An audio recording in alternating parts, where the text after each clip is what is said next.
welcome to Cat and Jess Talk the Best, where we're going to be talking about IMDb's top 250 movies from April 12th, 2018. My name is Kat. And I'm Jess. And today we have a guest with us. It's my friend Bryson. What's up? What's up? He's here with us today because one of his favorite movies is The Thing, which is number 164 on our list. And it is a horror mystery sci-fi film from 1982. And this has an 8.1 on 352,041 votes. So the mystery line that we are revealing today is from The Big Lebowski, and it was "There's no crying in baseball." And we did have someone get that correct. My friend Stephanie got it correct, because that is her dad's favorite movie. So, good job to her. So we've got 5 colors: red, orange, purple, light blue, and dark blue.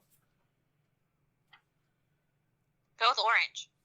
Oh, you were reading my mind. Orange Crush, Denver Bronco, baby! So the line is, "You had me at hello." So make sure you take your... Good one. So make sure you take your guess on that one, and it will be revealed in The Deer Hunter. So the spoiler-free synopsis for this film: in remote Antarctica, a group of American research scientists are disturbed at their base camp by a helicopter shooting at a sled dog. When they take in the dog, it brutally attacks both human beings and canines in the camp, and they discover that the beast can assume the shape of its victims. A resourceful helicopter pilot and the camp doctor lead the camp crew in a desperate, gory battle against the vicious creature before it picks them all off one by one. Alright, so this is directed by John Carpenter. Famous John Carpenter, known for Halloween, the original, of course, The Fog, and Christine. And this stars Kurt Russell, Wilford Brimley, and Keith David. Yep. So the ratings for this one on IMDb: 29.9% of users rated this at an 8. On Metacritic has a 57. On Rotten Tomatoes, it has an 84% on 63 critical reviews. Two of the fresh, Anton Battelle. The Thing is set in an all-male environment and is as much a study of masculinity in crisis as an update of the sort of siege scenario that Carpenter had already played out in Assault on Precinct 13. That was kind of funny. I mean, I guess I mean, that's the beautiful thing about this movie, though. It is, you can interpret it in so many different ways. And Carpenter has even said that on the record, that the film, it lends itself to different interpretations as to what does the Thing represent, what does this paranoia, what is it really getting at, you know? Yeah. So, but I'm sure we'll dive into detail on that later. So I can dig on that little snippet of a review. So then, Edward Porter. The special effects can't hope to be as creepy to our seen-it-all eyes as they were to the film's first viewers, but we can still enjoy the monster's unique weirdness, and the story is rock-solid yarn. That's an interesting way to put that. See, I completely disagree on that one.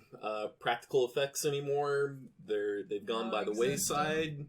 It's far scarier, far superior to any of the modern day creature features, really, in my opinion.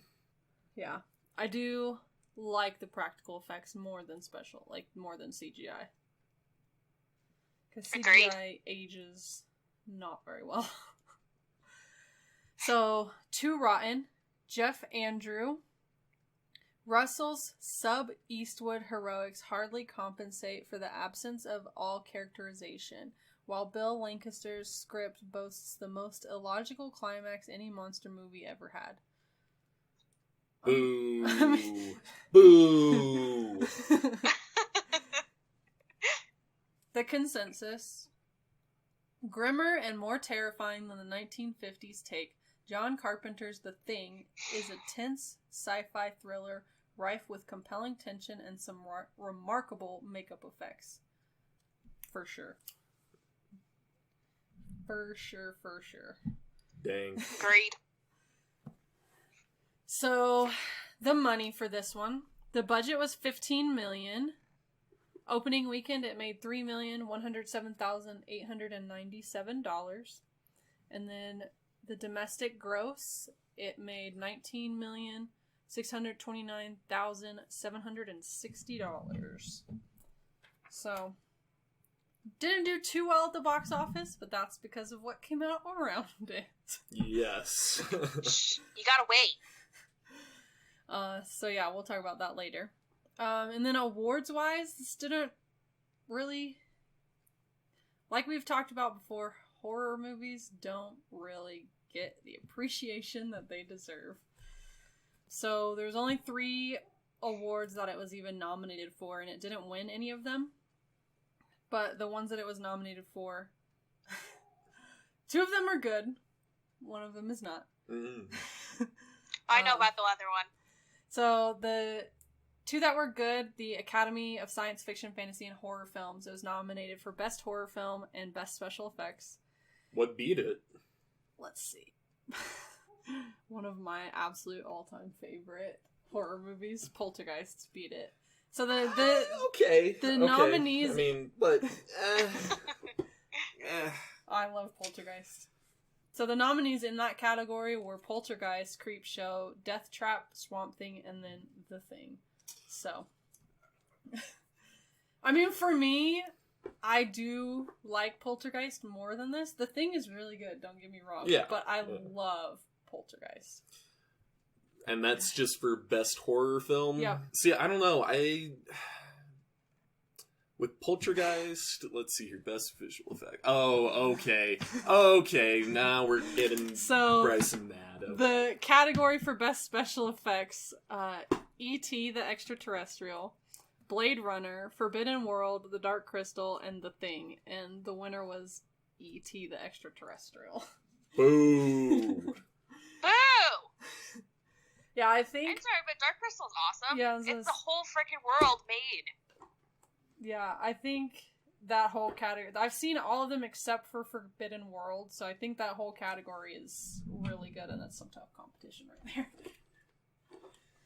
But yeah, so those were the ones it was nominated for, and then the other one, the bad one it was nominated for, was a Razzie Award for Worst Musical Score, which I do not agree with at all. And I don't either. The one that beat it out is called The Pirate Movie. Sounds like a turd. Sounds like a movie I need to watch.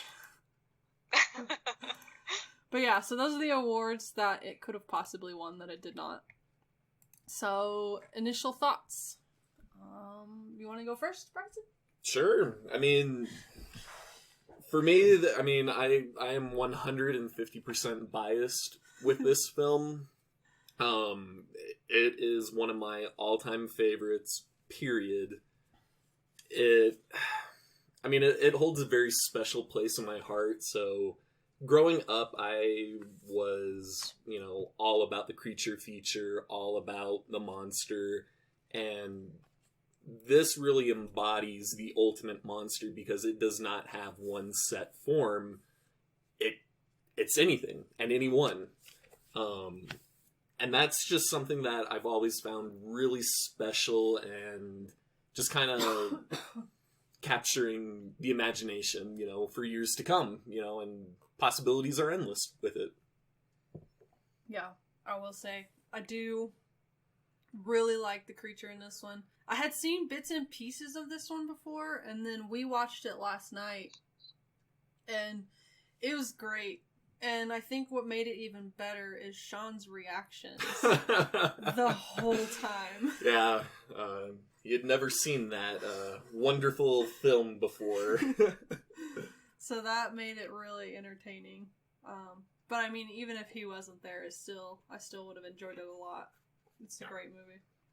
Like you said, Kat, I've only seen like bits and pieces of it. I hadn't seen the whole thing all the way through, and I again, I knew about it, but then I watched it. I'm like, oh man, this is awesome. I'm definitely gonna like put this in my movies I watch in October. Oh, for like sure. all my horror films, that's gonna be added to the list Because it's awesome. Yeah, I really liked this movie. I did. I think like I'm big on practical effects. And this was just full of it, and I loved it. Yeah. I was like, oh. And some of the creatures are just, they are nightmare-inducing, I will say, if you're like a little kid. Oh, I mean, even an adult, man. I mean, this is one of those movies that it took, you know, body horror to a whole new level, you know. It's... in my opinion, one of the ultimate body horror movies, you know. The only thing that I think comes close would be Videodrome or The Fly. Oh, The Fly is a good one. Yeah. Oh, yeah, The Fly. Yeah. The Fly is a good one. So yeah, I think that's all for initial thoughts. Spoiler alert! Spoiler alert! Spoiler alert! Spoiler alert! Spoiler alert! Spoiler alert! That was your warning. If you haven't watched the film yet, then stop listening and come back after you've watched it. So, we start off where we find out we're in Antarctica in 1982. And we see a spaceship flying, and it just kind of flies, and you don't really know if it crashes or if it lands. It just kind of disappears. And then, that wasn't 1982. That was like way back whenever. Then it jumps to 1982, and we see the helicopter flying, trying to shoot this husky. And at first I thought like the guy was trying to play and like just messing with the dog, but nope, he was really trying to kill it. I was like, poor doggy. Yeah. They're shooting at it, and then they end up at, the dog makes it to the American research base, and the people come out and take the dog in and like save it. And then the people that were on the helicopter end up dying. One of them gets shot, and then the helicopter like blows up, and then of course the pilot dies because the helicopter blew up. So, and they're not really, the American people, they're not really sure what to make of it, because they did get to kind of talk to the guy who was shooting from the helicopter, and they were speaking like, what did they determine it was? Like Norwegian or Swedish or something like that. Norwegian, yeah. And so they didn't really understand them. But they do pull some of the research from...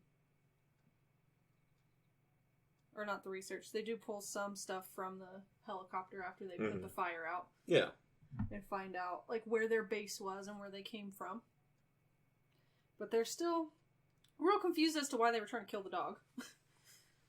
So they decide to go investigate the base where the Norwegians were.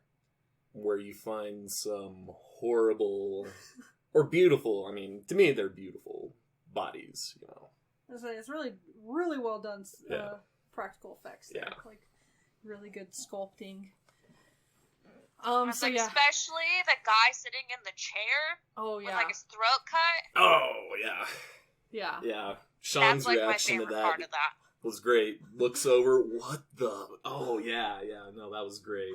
Am I allowed to cuss on here? Yeah. Oh, okay. What Yes, the fuck? Yeah, you can. Yeah, we get to see a bunch of dead bodies. I loved the Frozen one. That one was really, really good. We even get to see some burned ones, and then outside in the snow, there's like we get to really see, like, the monster for the first time. It's, like, all messed up and... An amalgamation of two bodies. Yeah. It's like, I don't know really how to say that. Yeah. I mean, did you get around to watching the prequel? Yes. Okay, so you know the origin of that body then. Yeah. I mean, it's not essential viewing, but, you know, gives you some fun little Easter eggs. Oh, so that's how that happened and why that happened. Yeah, but... I did... We'll talk about the prequel later. when we get to comparison, we'll talk about the prequel. Okay. But yeah, you do definitely from the prequel know where that comes from. So they end up taking the messed up body creature thing back with them, along with some of the research that they found in the base. It's all in Norwegian, so I don't know why they took it. Translated, man. I mean... Give you something to do when you're in Antarctica. I mean, that's true. So they take it back and decide that they're gonna do an autopsy on the mangled body, and one of the other scientists is gonna like look through the research and stuff.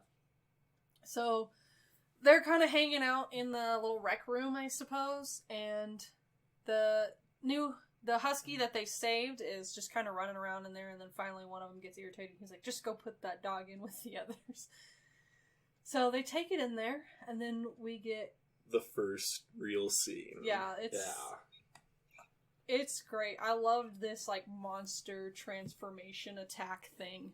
What were your guys's... Because you'd said you'd seen bits and pieces before. Yeah. I know, Kat, you had seen that scene before. Yeah, I had seen the dog scene. What about you, Jess? Had you seen that scene before? I did not, actually. That was the first time watching that. Okay. I was like, this is freaking awesome. Yeah. So, that was your initial reaction, just, this is freaking awesome. Like, you were sold at that point. Yeah. Oh, I was. Okay. And then I found out who did the effects for that. I was like, oh, that explains a lot. Well, only for that particular scene. I assume you're referring to Stan Winston? Hell yeah, I am. Yeah, so, Stan Winston, he only helped out for that one particular scene. He wasn't really a big contributor to the rest of the film. Why am I blanking on the special effects artist's name? But he took it as a labor of love, and, Carpenter just, gave it all to him. Let's see here. What's his name? Makeup. That's all makeup. There's a lot of people. Yeah, but I think the main dude was Michael Clifford, maybe? I think his name's Ron. Was it Ron? Well, the three main ones are Roy Arbogast, Hal Bigger, and Michael Clifford. Yeah. Those are the three main ones. Well, at any rate, I'm sure someone will comment or, look it up at a later date. Albert Whitlock is another. Maybe it was Whitlock. Special visual effects. Yeah. I don't know. Well, somebody did the special. Regardless, I do know for a fact that Winston and his crew only helped out really for that particular scene, and Winston really didn't even want credited, but they still put him in the credits, and so I thought that was a neat little Easter egg. Yeah, I do like that they were able to get him to at least come in and do something on the special effects. Because he is an amazing special effects artist. Or was. Yeah. May he rest in peace. Yes.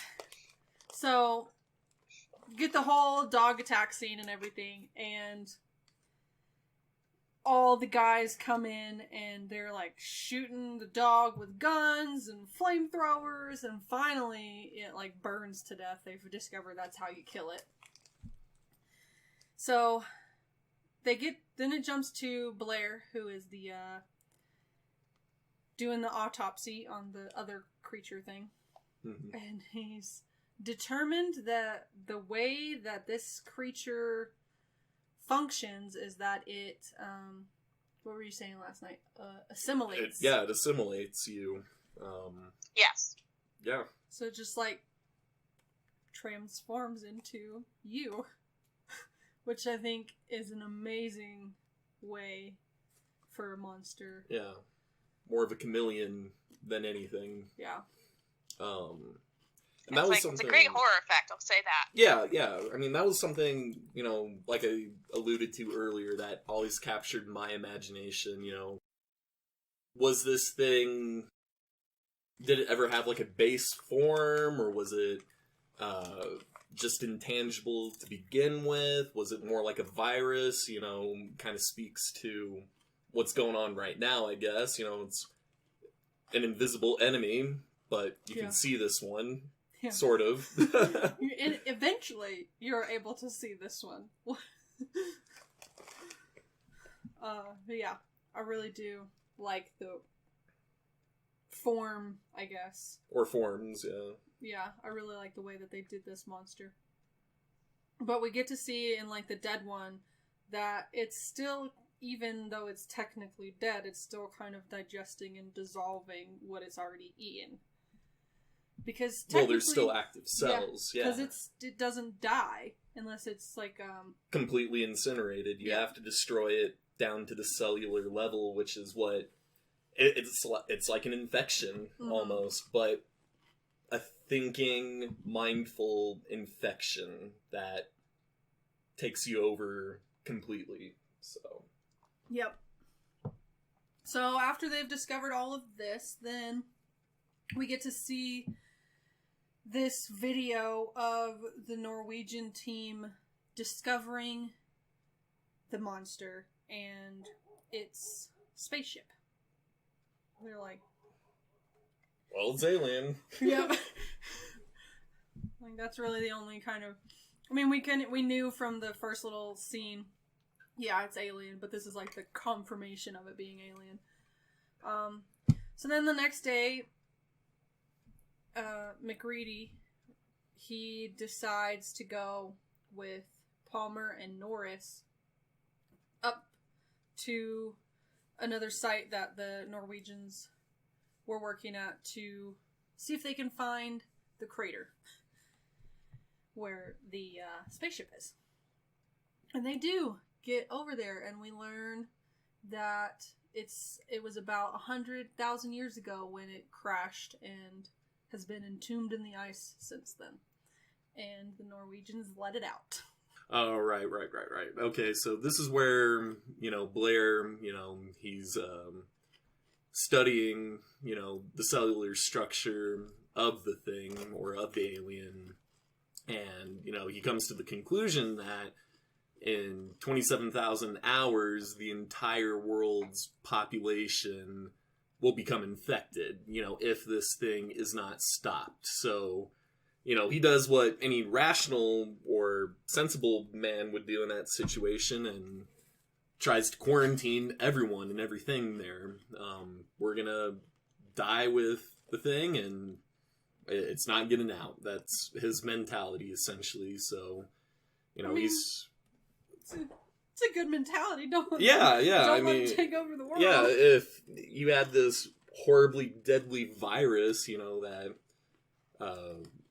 you knew would kill just about everything and everyone on the planet, the only responsible thing to do is kill yourself with it, basically. I mean, he goes nuts and starts tearing down all the computers for help. He tears up the helicopters, so no one's getting in, no one's getting out. If, they're going to survive, they're going to do it there. But, I mean, with something like this, it just literally takes one cell. It's so contagious. That's why you don't let anything out or anyone in. Yeah. But yeah, he, destroys everything, like you said, going crazy. Mm-hmm. So everybody else is, trying to stop him from destroying all the computers and everything. Yeah. And they don't really realize, what he knows at this point, so they take the body and put it in a separate room, and that's where we get our first real infection, from, the body. So after they subdue Blair because he went crazy destroying all the computers and stuff, they put him in, like, this shed and lock him in there.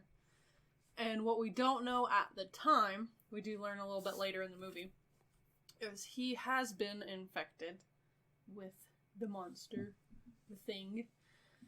And so he's locked in this little shed, and everybody else is trying to just figure out how best to stop it. So McReady is asking about, like, what kind of test they can do. Yeah. Mm-hmm. To see, like, how can we test to see if, like, we're humans or the thing or whatever. Yeah. And they go, is it the blood? Yeah. Yeah, eventually they come to the conclusion, even... Well, I mean, they only come to that conclusion really after, the infamous spider head scene. Yeah. That's where they realize, so when it's in pain or when it perceives it's going to die, it's going to try to separate from the main body and try to live somewhere else. Yeah, so, like protect itself. Yeah, but, I guess we're really superficially going through the synopsis here, bit by bit, but, I think it's one of those films, you just need to see it for yourself. Is it because there was the blood bags that were emptied out of the freezer? Yeah, they were doing a blood test. The blood right. bag one. Yeah, they were gonna mix the blood first, but yeah. To do. So it's like they explain it in the book, like it's called the rabbit test or something like that. Where I don't know exactly how to explain it. You like inject the rabbit blood with the human blood to see if it intermingles type thing. They were going to try that, but the blood was destroyed. So they can't really do that. So then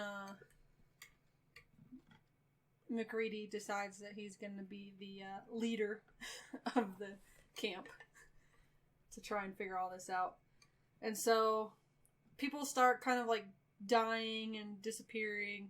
And so they're walking around outside in like this whiteout storm. And McReady sees that his light in his bunker is on. And he's like, well, something's in there because I turned my light off. Mm-hmm. So him and a couple of guys go up there. And something happens. We don't really get to see exactly what happens up there. But something happens. And Niles makes it back is like outside, and he sees like this burnt up body, and he also finds a really messed up jacket that has McReady's name on it. Mm-hmm. And so he's like super suspicious. He thinks that McReady is one of the things. Yeah. He thinks it's one of the monsters. So he goes back and he shows everybody, and so then when McReady finally makes it back to the main part of the camp, everybody's suspicious of him, and he's got like the dynamite, and he's ready to blow himself up. Everybody like is rebelling against each other and like struggling to communicate. And Norris, he is in the room, like everybody's kind of like in the room. He ends up having a heart attack, or at least that's what they think.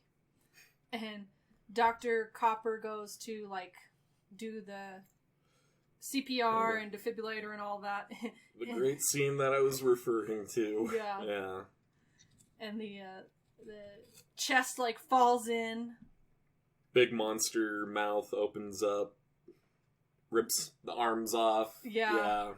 And then so McReady sets it on fire, and as it's like burning, the head like pulls itself off and like tries, like it's a spider head, like you said. Yeah. That's when they, like you said, they kind of learn that it will do whatever it can to survive. That includes ditching what's getting burned or dying to run away. McReady comes up with the idea to take a little bit of everybody's blood and then heat a needle up and stick it in the blood, and if the blood like tries to run away, that means that that person is an alien. And if it just kind of sizzles and burns, then you're human. You're human. So he ties everybody up. Which, in retrospect, yeah, you want to tie everyone up, and don't tie them up all together. I mean, I will say, if I'm nitpicking, that's one part that did bother me. Like, okay, dude, what are you going to do? Just burn them all together all at once? Or what? Come on. Yeah. So he ends up getting everybody's blood, and a couple of people are, like, having a little bit of fit. Like, Childs has a fit. Copper has a little bit of a fit, I think. So we get to see a couple of the blood. Like, heats up the needle in the end of the flamethrower. Sizzle thing. And puts it in the blood. A little sizzle. So they're doing the blood, and then one of them, I don't remember what the character's name is, but his blood, like, reacts, and I think that was a really good jump scare, because there wasn't really jump scares in this movie. No. That one was a really good jump scare, because, I mean, I knew at least one of the bloods was gonna react. Yeah. But I think they did a really good job with that jump scare. Well, and jump scares, they can be so just cliche and overused, and okay, we're gonna like any more modern horror films, that's all they are, is just jump scare, and yeah. The fact that this film really, it only has that one, it's a testament, and it fits the story, which is the best part of it. It's not just a jump scare for the sake of it, it's a reaction. Mm-hmm. So I really did like that one, because I mean, John Carpenter doesn't really do jump scares, so he does subtle ones, like you're saying. Right. So that one was a really good one. And so, of course, because the blood reacted, the person whose blood it was... But of course, they're all Palmer. Tied up together. Yep. Palmer, good old Palmer. Right. So he starts, like, transforming and everything. McCready, his flamethrower is not really working. And Windows, he's one of them who had been previously proven to not be a monster. He hesitates, so the Palmer monster kills him. And one of the best fashions, man, his head splits open and clamps down on him. I remember watching that as a kid, just... Oh, man. Like a Venus flytrap? Yeah, like a Venus flytrap. It's great. Yeah. So, they, because the flamethrower thing's not working, finally, after he eats Windows, McCready finally gets his flamethrower working and sets Palmer on fire. Yeah. And he runs out and ends up dying in the snow, which then McCready proceeds to throw dynamite onto the body, so that it's for sure dead. Yep. Which again, in retrospect, not a very good idea, because everything is everywhere. Yeah, you got a tiny little cell that lives. Well, you just scattered that everywhere. Yeah. But so because Windows had been attacked, he has the possibility of being a monster. So they. Oh, he's dead anyway. Just pity kill that mofo. They set him on fire. And then, so McCready finishes and tests the other three blood, Childs, Gary, and Knowles. Those are all the three that are left. And none of them are infected. So they decide Childs is going to stay at the main part of the camp while McCready, Gary, and Knowles go out to do the blood test on Blair. Oh, Blairy boy, when they get there. They discover, like we kind of had talked about earlier, Blair had been he was probably one of the first ones infected. Because he, as Sean so delicately put it, where the hell was his protective gear? When he's doing the autopsy. Yeah. Oh, Sean, man. I guess, before he really put everything together, I'd be wearing a full hazmat suit. Fuck that shit. Fuck that. You know. Yeah. Little gloves ain't doing dick. Come on now. Yeah, that was Sean's reaction to all of that. So they find a little tunnel in the hut that Blair was kept in, and it leads down to this little cave where Blair was building like a UFO. Yeah, a miniature version of the big one. Yeah. To be able to get away. And so they're like, well, crap, now we gotta find him. Because he thinks he's gonna be able to get away. And as they're, like, about ready to head back, the power goes off in the main, in, like, the whole compound. And so they know that Blair is the last creature, and they think, you know, he wants to go back into hibernation because freezing, if he, like, freezes himself, then somebody else will come and find him, and he can get out again. So they're like, well, we can't let that happen. We have to find him. We have to kill him. So they start their little bombing of the base, I will call it. Yeah. Just setting the whole thing on fire, really. It's dynamite! So they head down into the basement, and they're going to set up some charges down there. Gary ends up getting killed by Blair down there. We never see Niles again, so there's a possibility. Well, I mean, he was assimilated. Yeah, we never really see him again, so he's definitely a monster. And then we get the fight with McCready and the Thing. And he's a like, huge thing. Yeah, it's the biggest one yet. Kind of compound of everything that it's come in contact with up to that point. Yeah. Yeah. I was like, see, that's the part I remember. That huge thing. Yeah, that's the one I had seen before. Besides, like, the dog fight part, I had seen the big monster at the end. Oh. But so McCready is trying to throw the dynamite, and he throws it at the Thing, and the whole compound explodes and stuff. And ends on quite the dour note. Yeah. Yeah.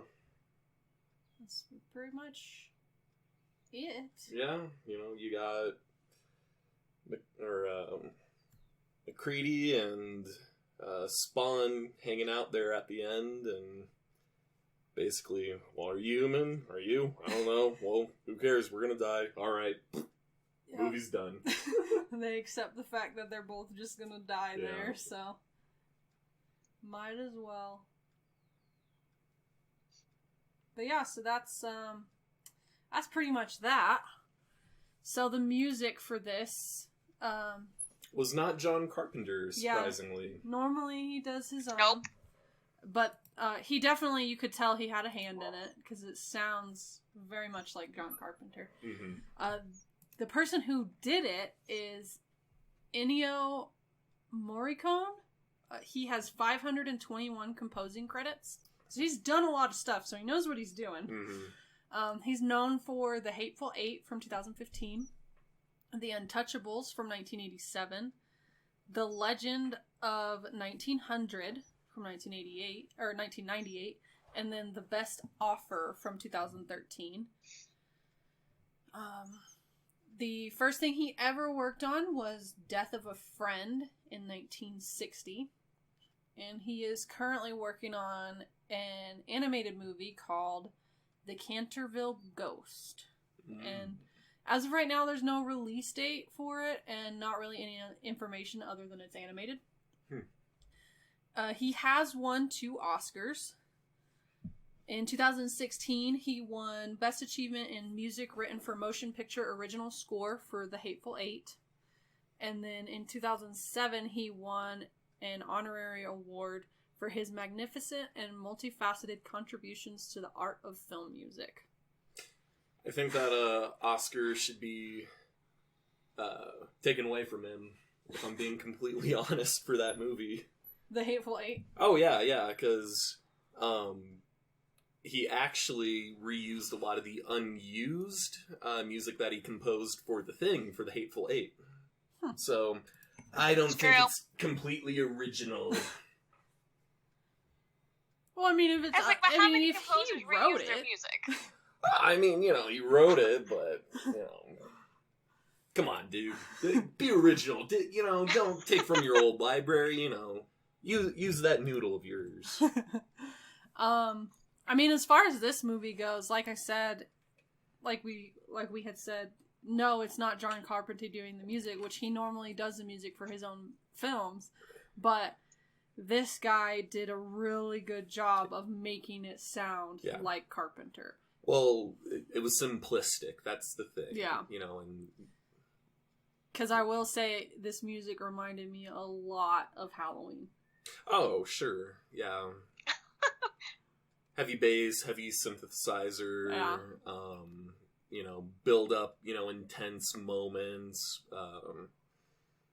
some quiet, still moments, where you're really building that suspense and paranoia, so, yeah. Yeah. I do really enjoy the music for this. You pretty much said everything. Hey. It works really well. And it's simple, so that's what makes it work. Comparison? So we've got the book, which me and Jess both read. And I'm the only one who did not. Okay. It's okay, I didn't get to watch the other movies, so... That's alright. Oh, yeah. So you want to, since you didn't get to watch the other movies, you want to talk about the book then, and we'll talk about the movies? Oh, sure, I guess. So the book, it's pretty close to the movie, I would say. There's some differences, but that's expected. I know some characters were changed, like their names. Yeah. Like some didn't die in the movie a certain way, or they died a different way in the book. Oh, I remember, I think Gary in the book was a thing? Yeah, I think so. They were talking that thing that they found, like that space thing, whatever. I think in the book it was some anti-gravity thing. Yeah. At the very end. Yeah, instead of the spaceship, it was the anti-gravity. So that way it could, like, fly or something like that, right? Because it couldn't... Because there was the bird in the book that McCready, like, was shooting at to scare it away because it didn't want the thing getting in the bird. And having it be airborne. Well... Something like that. Yeah, and there's something to do with, like, the magnetism or something of the Earth. What year was this book written again? 1938. That's pretty impressive, that they're... You look at some of those older books and the sci-fi concepts that were written at that time, it's pretty mind-blowing. Yeah. I don't know if I have much more on the book. It's pretty close to the movie, I'll say that. Yeah, They did a really good job. Well, as for the quote-unquote original film, The Thing from Another World... 1951. Yeah, 1951. Definitely a product of the time. Very... different. I mean, you see where it has the inspiration, but it's very, very different. Yeah. One scene that we really did like, because we watched the 1951 after we watched the 1982. It was on Amazon. It was like $3, something like that. $3. It's worth $3. Yeah, I was like, yeah, fuck it, that's fine. So we watched it, and there was one scene that we weren't expecting that was actually really cool. They had a live burn in there, which I was not expecting from a 1951 movie. Yeah. I mean, and it's not like a quick burn either. I mean, they keep dousing that dude with kerosene, and he just keeps going up, man. And we did look it up for the trivia of that one. So the guy in the suit, it wasn't the guy that was actually playing the thing, it was his stuntman. He was wearing a suit made of asbestos and fiberglass.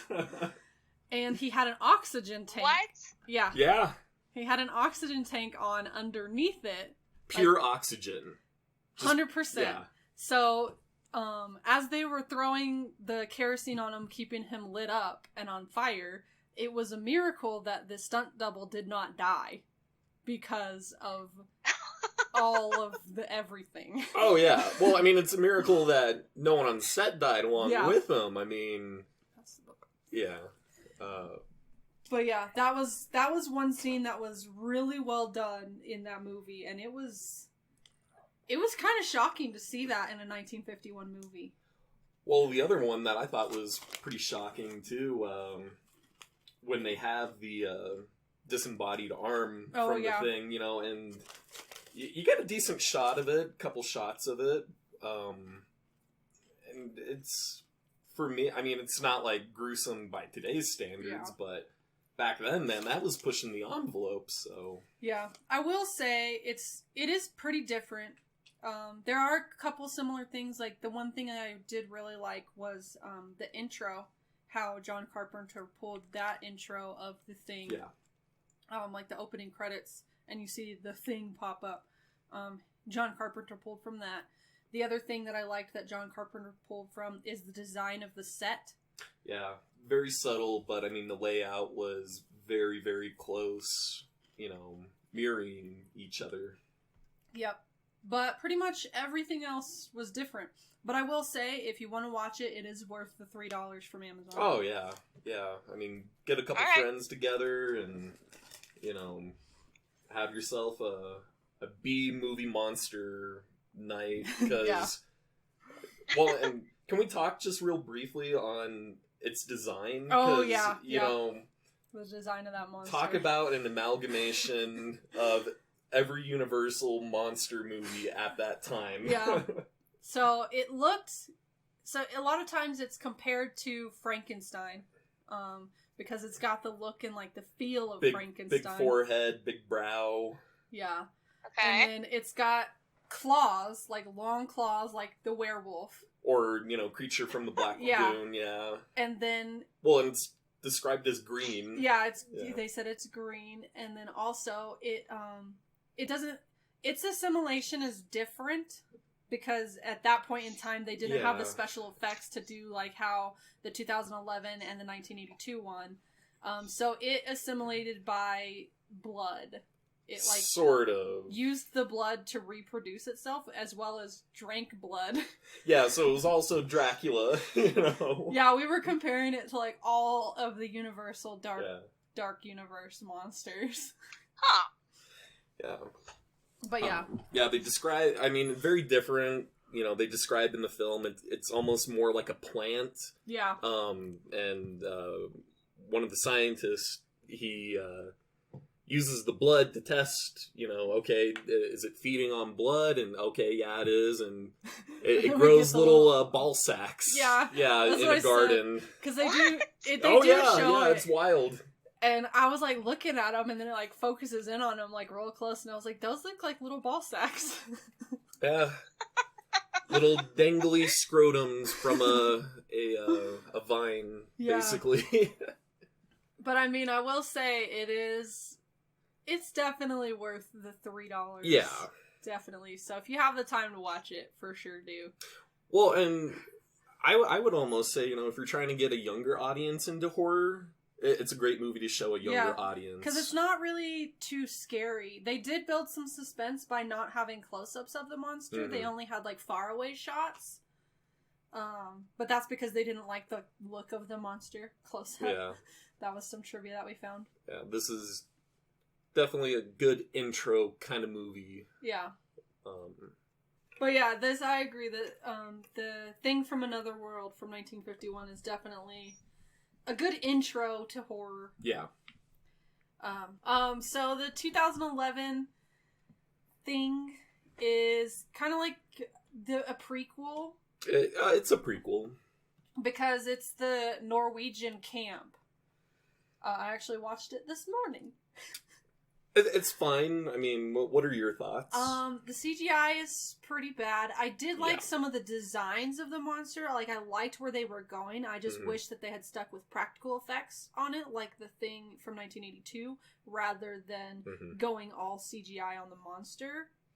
The story is pretty much exactly the same story, only the fact that it's tearing apart the Norwegian base. The Norwegian base. So. Okay.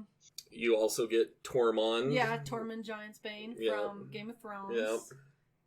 I did not know he was in there, and then he pops up, and I was like, yay! And then he died, and I was like, oh no! Yeah. But I did like the idea of his death with like the kind of like reminiscent, because in the like we talked about for the 1951, there was like that monster arm thing. Yeah. They kind of did that in like a paid homage to that in separates and yeah. So yeah, I mean, it's nowhere near the quality of the 1982 one. No. It's pretty much the exact same story.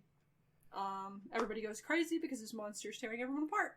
I just wish that it wasn't all CGI. That's the thing that I wish. Yeah. Because it's all CGI, and the CGI does not age well. I mean, it aged better than the Star Wars movie that I was watching earlier, but still doesn't age very well. But yeah, I mean, overall, the three of them, I think they're all well done. I definitely like the 1982 the most. Then I like the 1951, and then I like the 2011. So that's how I would rank those. Them. And then as far as the book goes, I think I like the movie better than the book on this one. I think it's not often you can say that. Yeah, I think this one is just one of those things, like you said, you have to see it. Mm-hmm. I mean, your imagination is everything, but this type of thing. Well, like I said, it's body horror to the umpteenth degree. Yeah. And it's not just like one or two scenes. I mean, it's full throttle throughout the movie. It's visceral. Yeah. Straight up visceral carnage. Yeah. So yeah, I think that's all there is for the comparison. I think of the two, definitely you should watch the 1951, Jess, because you would love it. You'll get a kick out of it. Because you like the older movies, I think you would love that one. I do. So I do love old movies. Go ahead and spend the $3 or $4, however much it was, and watch it, because it's good. So trivia, I do have one, and then we'll let Bryson go, and then if we don't cover what you have, then you can go. Oh, you guys go ahead. Okay. Oh no, you're the guest. You take it. You're the guest. You can do your trivia because you've got some good trivia. Oh, I got a few, so you guys take it, and I'll see if I can fill in. How about that? The one that I have is actually one that we discovered last night when we were looking at stuff. The team that is in Antarctica now, like the research team that's always down there, they on the last day that the planes are able to leave from Antarctica, like to go back to wherever they had come from, the whole crew watch all three of these movies on the last day. I'm like, that is a great way to prepare for 6 months of not being able to leave. So yeah, that's my little trivia right there. That's all I got. Yeah. So whoever wants to go next. Take it, Jess. Take it. Go guest. Me? Are you sure? Yes. Okay. Well, so the making of the movie was actually pretty dangerous. It was a miracle in this film that no one died. It was a miracle in the first one. Oh, it was a miracle. Yeah, it's almost, like a cursed property to an extent. So, we kind of alluded that fire scene in the original film. Well, this one had some dangerous antics as well. So, one of the days when they were filming in British Columbia, they're going down this narrow path on the road, and the truck that everyone's in almost capsizes over topples down a cliff. Almost. Oh, wow. Yeah, just that, so damn close to everyone just dying and everyone having to be replaced. That's crazy. Yeah, and then, good old Kurt Russell, in the climax of the film, when he throws the dynamite at, the big thing, he almost died then, too, because that was real dynamite in his hand, and he threw it too late. When he threw it, he didn't get far enough away, so when the explosion went off, it threw him like 10 feet, from that explosion. So it was miracle Kurt Russell didn't die from that movie. Yeah. And then there was one other one that you said that was really interesting about the amputee. Oh, yeah. So that whole scene is just awesome. So when you go back and when you're watching, the doc do the defibrillator on the body, when the mouth opens up, they actually used a double amputee for that scene.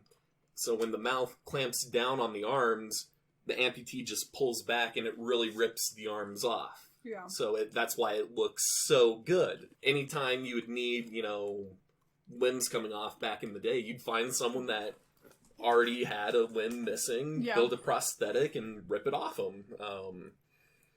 And you just don't get things like that anymore. Yeah, it's all computer generated now. Right, and shortly after that, when the mouth opens up and it starts spewing everything out for the little creature to come out, Carpenter actually did 2 takes on that, which pissed the entire special effects crew off.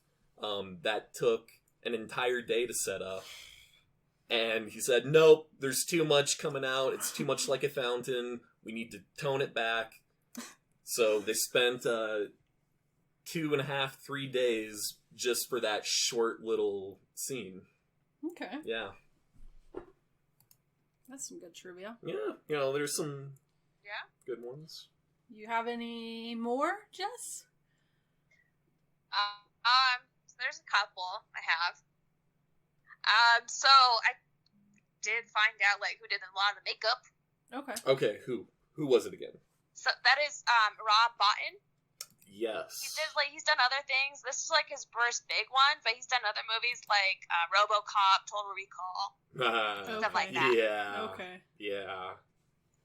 And this is his first one. Gotcha. So that's why I was like, I need to find that name out because it's gonna bug me. Thank you. Thank you for finding that. I was like, yeah, he did a lot of the makeup effects for it. Okay. So that's where you get all those crazy colors and all of that. Mm-hmm. It's a whole team. I mean, there's 40 people working on just the special effects. Oh, yeah. Easily. So I looked it up after I watched it. I was like, why did this movie not do so well in the box office? Yeah. It came out the same day as Blade Runner. Yeah. Well, Blade Runner wasn't even that financially successful in its original run either. It did not, because what everyone went to see that summer was E.T. Yeah. The friendly alien. Yep. The one that's not killing It's everyone. funny, what came out in that month was Poltergeist, E.T., Blade Runner, and The Thing. Yep. Those are the big movies that came out that month. Yeah. And I'm like, oh, that explains a lot. Some heavy hitters. Yeah, I would say they're all very good movies. So many. I was like, wow, no wonder it didn't do so well. Yeah.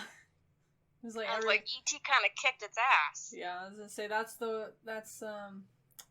a tough run right there. Mm-hmm. All those movies right there together. You can best believe I would have 4 days in a row. I would have been at the movie theater seeing every single one of those movies. I was like, because Poltergeist and E.T. came out at the beginning of June, and Blade Runner and The Thing came out at the end of June. Yeah. Mm-hmm. Yeah. And that blood thing that I was told you I'd wait till now, because this just made me laugh. So, you know how they're testing the blood with, the hot wire and everything? Mm-hmm. I told this to Logan, and he just started laughing at me. And I was like, oh, that's where South Park got it from. Oh.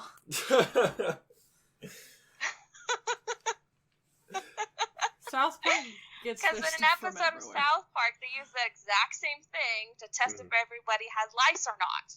Oh, okay. And I remembered that because I love South Park. And I was like, oh, that's where this is from. Yeah. Logan just looked at me. It's actually referenced quite a bit throughout pop culture, surprisingly. I know The Simpsons, I'm pretty sure they did an episode or two with references, but Simpsons has done everything. Yeah, Simpsons does everything. Well, Simpsons has been around for like 30-something years. Yeah. So. Yeah. I just had to mention the South Park thing because I was just so excited about that. Okay. Well, that's about it. All right. So where it has been on the list before and where it's at today. In 2010, it was number 174. In 2012, it was number 147. 2014, number 166.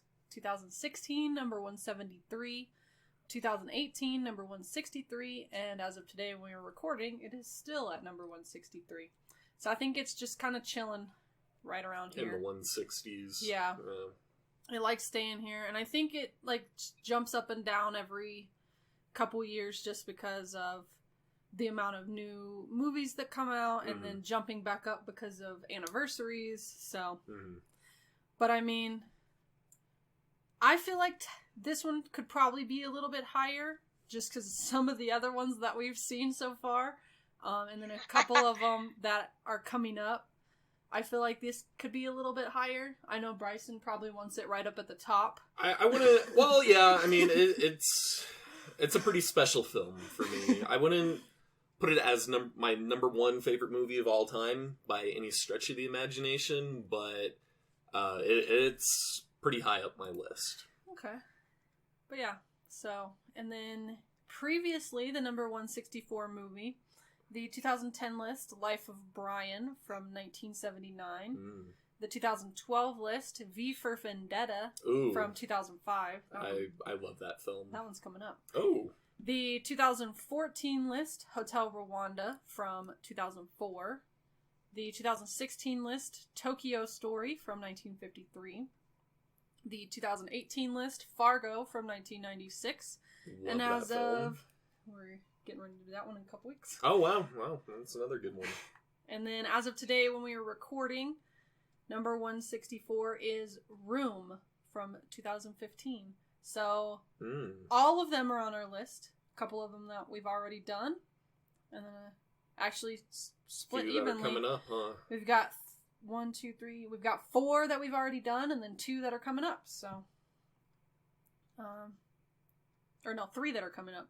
Sorry. Yeah. So yeah, got some good company there. Very good company. And then, so our podcast trivia, like we have said, this is our first movie from John Carpenter. We will be having him again for our Halloween event this year, because I finally decided that it's time for me to break out my love for Halloween. But and now, share it with the world. Is this Carpenter's only film on the actual IMDb list, though? Not sure. Not sure. By the time, but yeah, so that's as of right now our only John Carpenter one. Actor wise, there are a few that we will be having again, and a few that we've already had. Kurt Russell, obviously we'll be having him again. I don't remember what movie, can't think of it off the top of my head, but we will be having him again. Keith David, this is actually his second movie on the list, but we will be having him at least 2 more times. And we had him for our Disney event last year. So we had him in Platoon. And then our Disney event, we had him in The Princess and the Frog. So, and then David Clennon, we have had him before in Gone Girl.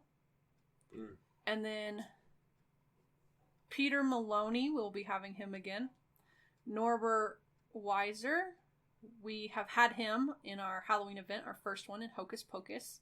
And Larry Franco, we will be having him again as well.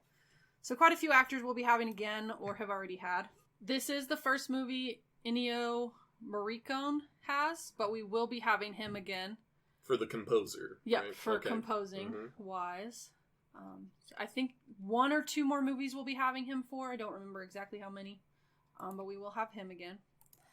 This is our second movie from 1982.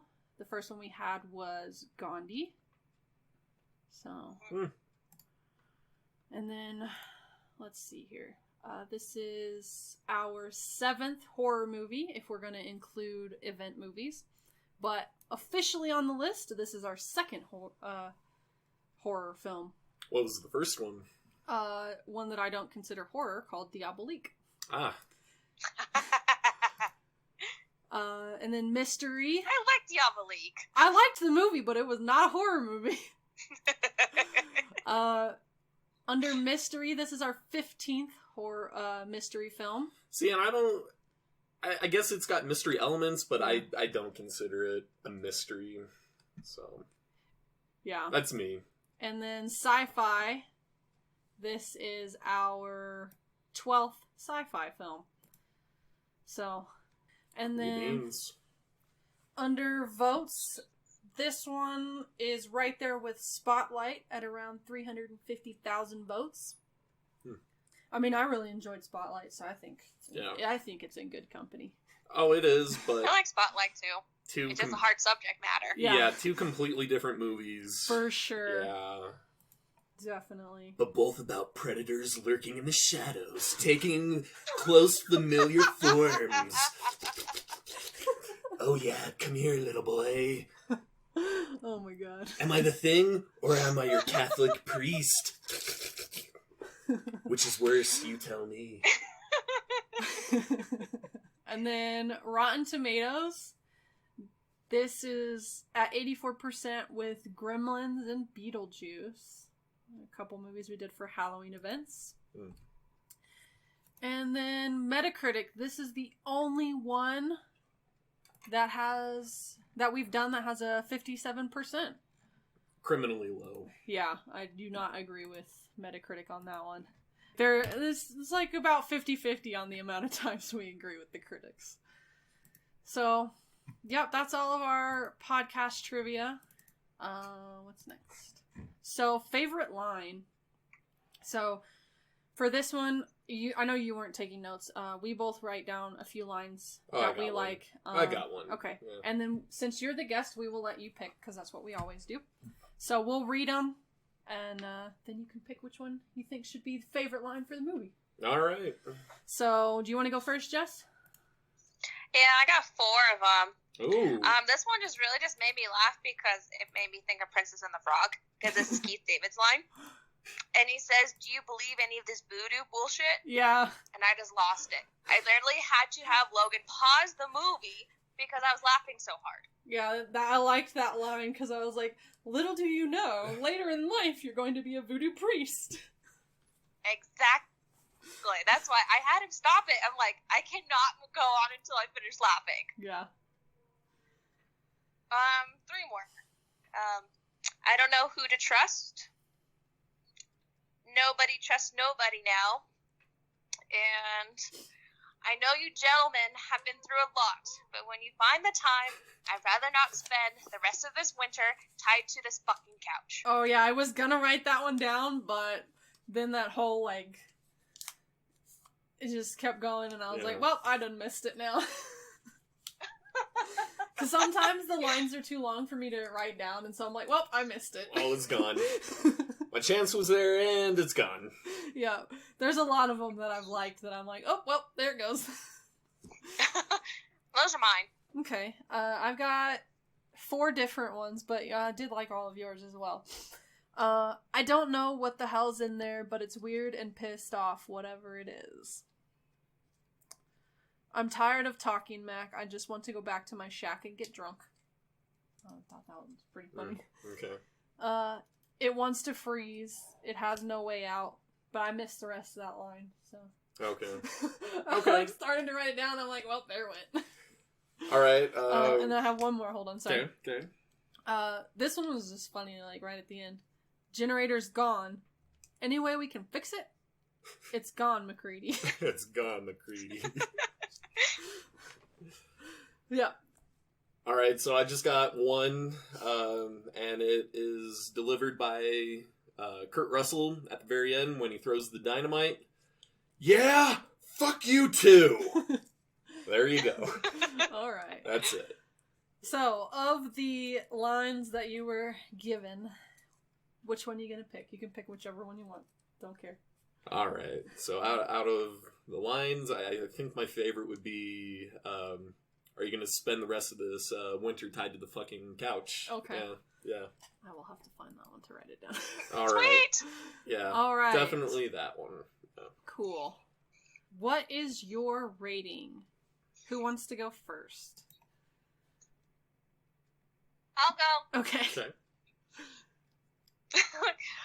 So I'm gonna give it an 8. Okay. I'm giving it an 8. It fits well with my 8s. A lot of it has to do with the practical effects. I will say that. Loved those practical effects.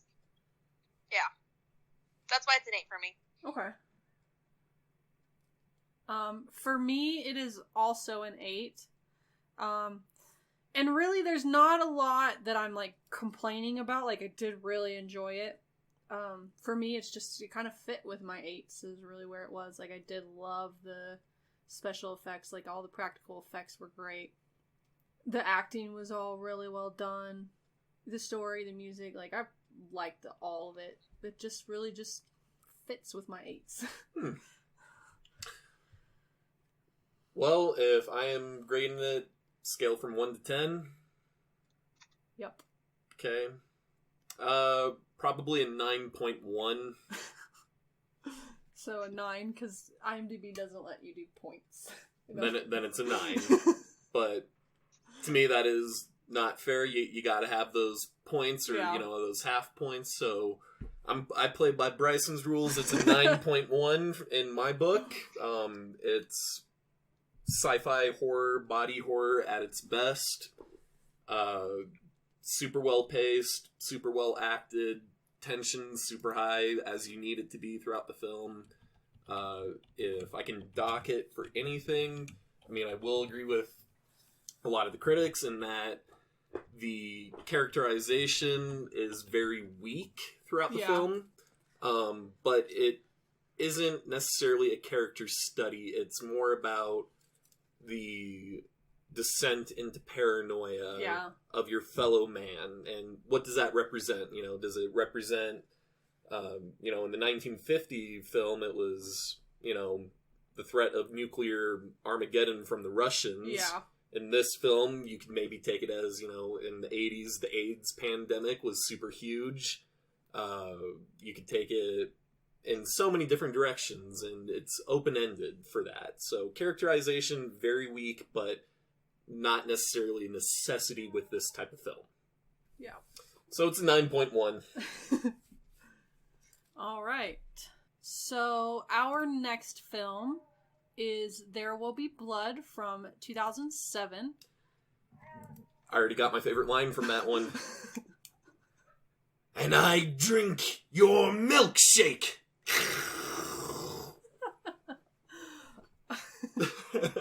Well, we'll have to see if that's the one we pick. Oh, it will be. You guys are going to love that one if you haven't seen it. So that is based on the book by Upton Sinclair called Oil. I'm about 3/4 of the way through that. So I'll be able to finish the book before I watch the movie. So yeah, that will be out next week. Our event coming up will be at the end of July, and that is going to be our Harry Potter event. And we're getting down to the end of the movies, so we are going to be talking about Harry Potter and the Deathly Hallows Part 1, which is not on the list, and Harry Potter and the Deathly Hallows Part 2, which is on the list. So we'll finally get to that one, because we skipped it. Finally. And then we may talk a little bit about the Cursed Child play. And then, so that will be our last or not our last, that will be our Harry Potter event at the end of July. We are offering premium and Patreon. If you would like to become a premium or patron member, you can do that for just $1 a month. The links are in the show notes, so make sure you check that out. We do offer our special monthly episode, and the episode for May is going to be a movie that I thought would have been on the list but wasn't, and that is the original Robin Williams Jumanji. When we were looking through the list the first time, not on there, huh? Yeah, wow. What did we write down? Like 10 movies that we were kind of like thought it would be on the list but wasn't. Wow. That was one of them that I picked. So we'll be talking about that one for our special monthly episode for May. If you can't support us by becoming a premium or patron member, you can always leave ratings and reviews. Helps us out a ton. Lets us know how we're doing. Helps us get more listeners. And if you'd like to talk to us, you can talk to us on Facebook, Instagram, or Twitter. Or you can email us. All of the links are in the show notes. Except your boy here. No social media. Yeah, if you want to talk to him, you do it face to face. Yeah, too bad. Real. Too bad he won't talk to you. So our music is by Audio Binger, and you can find him on Facebook, YouTube, and his website, audiobinger.net. And so, till next time, thank you so much for joining us, Bryson. Yeah, it was a lot of fun. And thank you for listening. Bye. Bye. Bye.